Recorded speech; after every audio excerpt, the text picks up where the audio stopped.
pine tree, and that's representative of the types of trees that were harvested here, that were logged here. So pine, oak trees, and cypress as well.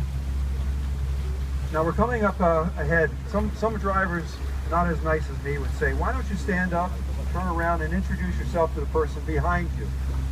But I will instead say, hey, we've got a low bridge coming up here. I'm going to check your listening skills to see if you are listening. So here we come. Here's a low bridge. Watch your head.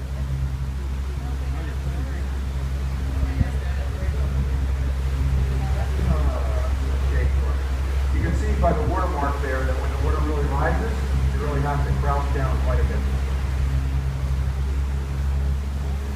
Now let me tell the young man in front, if you look off to the right, you see these black pipes here?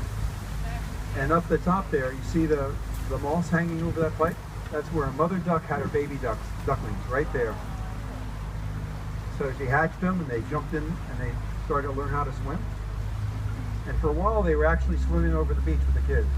Really, really and truly. But they didn't know the difference, they just wanted to swim. Now we're coming up to a birdhouse on the left.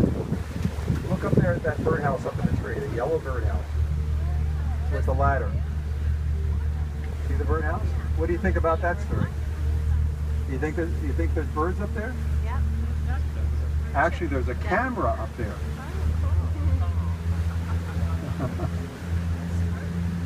So here we're on Lake Virginia. Two more. So Rollins College off to the right, and we're going to go up along the left and travel around.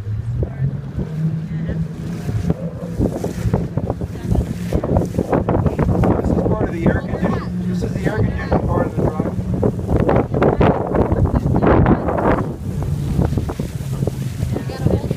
Now you see off to the left there's a canal with a bridge, Venus Drive Bridge, canal going over to another lake.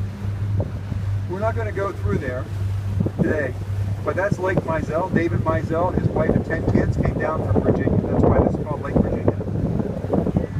And look at this all this grass here.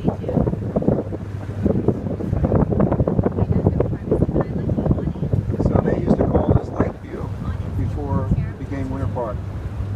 Now the house over here with the green awnings, that was the men's club of Winter Park in 1920. Then it was sold privately, then became the music conservatory for Rollins College, and now it's private again. Now all the homes along here do not have houses across the street. They have a view of Lake Mizell on the east side and Lake Virginia on the west side. So that means they get the sunrise on Lake Mizell and the sunset over here on Lake Virginia. Here's your air conditioning. Watch your hats.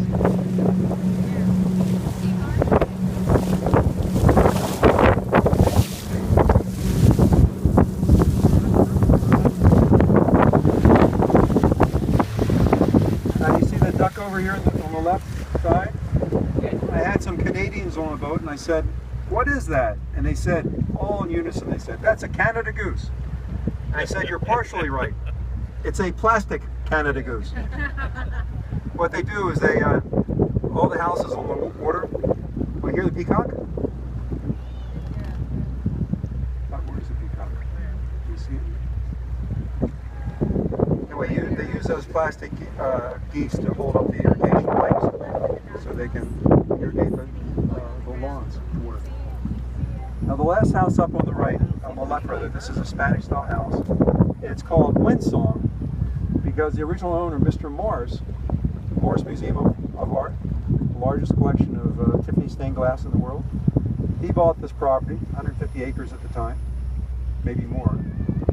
And well, that wasn't a peacock, there was some kids having fun. So he built this, he called it Windsong because they put chimes up in the trees. When the wind would blow through, it was very melodic. It's called Windsong. His daughter loved it. They put a road in. They planted orange trees. They put 2 peacocks in here, and if we were lucky enough, or maybe not lucky enough, to hear these peacocks, because they're pretty noisy. They're not harmonious or loud. Hear the peacock? Anyway, there's over 100 peacocks around here. The emblem for Winter Park is a peacock. The sides